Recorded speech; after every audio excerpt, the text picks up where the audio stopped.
Pancakes, a common breakfast item we all know and love. Here's a thought for you. One morning you make yourself a nice stack of pancakes. You got butter, maybe you got some coffee or orange juice along with it, but you're missing one thing. And that thing is the syrup.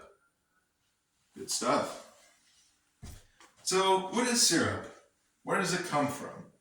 And how do they make it?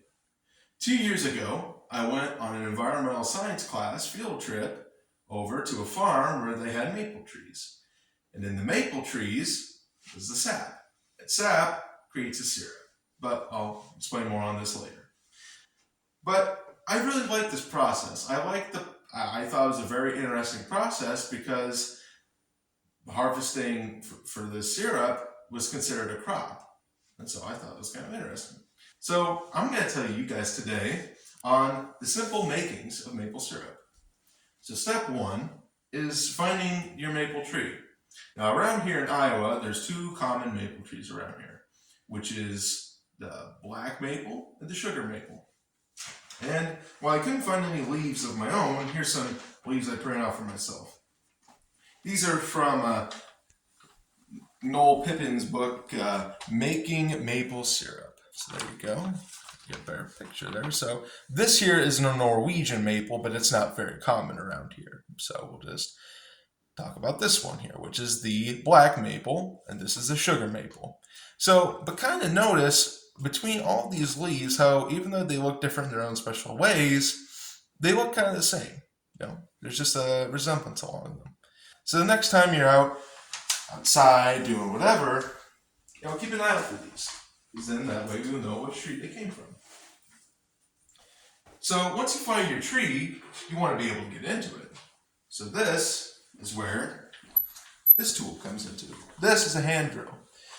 And even though there's probably more efficient ways to get into a tree nowadays, this is the most traditional way that one would get into a maple tree. So of course here you got your device that opens up this part here, which allows you to put your drill bit inside, and then you tighten it up and so on and so forth. But then once you get close to the tree, then you just start going at it there. Then once you're in there far enough, you then get your spigot. And of course, this isn't a real spigot, but this is a pretty close resemblance as to what one would look like here. So this is your edge here that you would tap into the tree. Of course, it's edged like that, so that way it gets into the tree easy. And this would be your end in which sap would come out of into a bucket. The bucket that we're talking about could be one like this. Just a simple bucket. It can be any bucket, but it's a bucket. That's what we're looking for. So you let the sap drain into your bucket for one whole day. And then after that, you go and collect your sap and you bring it to the refining house. So now let's talk about the boiling process, which is self-explanatory in its name. So the syrup temperature should be measured with a thermometer of some sort. So here's the thermometer that we'll use here. So a thermometer like this is a simple food thermometer. It's got the numbers, it's got the dial, does the trick. For more larger syrup, making facilities, they probably use something more precise and it reads more accurately. But something like that, if you're doing it on your own time or doing it homemade, would work just fine. So when you add in your sap, you want to add the sugar in at the same time. But when you do this, the sugar, because of the sugar, the temperature is going to rise. So you need to make sure to have the temperature checked at least 3 times a day. And you want to make sure that the temperature is 7 degrees higher than what you have it.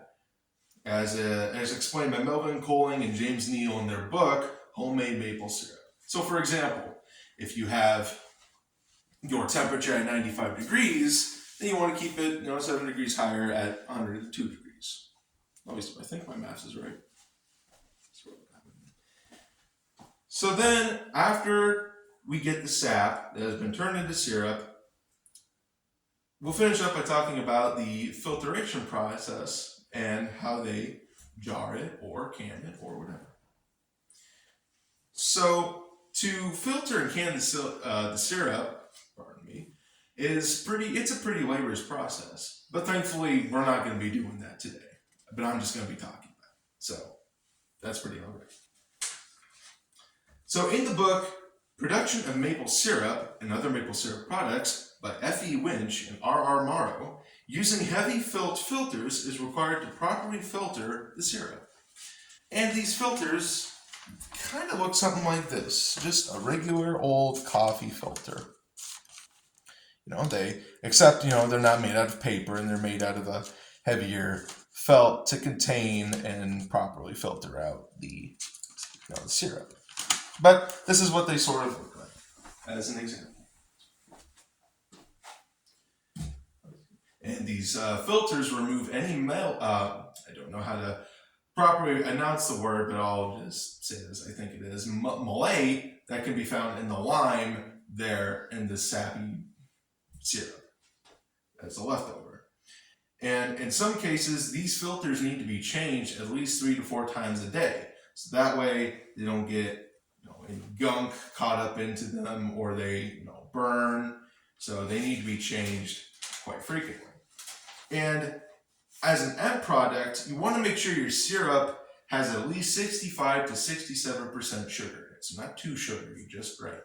So after you get your syrup finally all filtered, you want to get it jarred or canned or contained at 180 degrees Fahrenheit, which is pretty hot. But then right after that, you want to get it immediately sent into a freezer where it can cool for the rest of the day or however long that you think the syrup is supposed to cool, because it's not going to freeze or anything once it's fully processed. I apologize.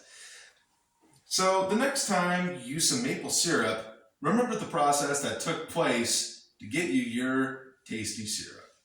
From tapping a tree for a whole day to boiling sap and turning it into a thick, tasty syrup. And then, finally filtering it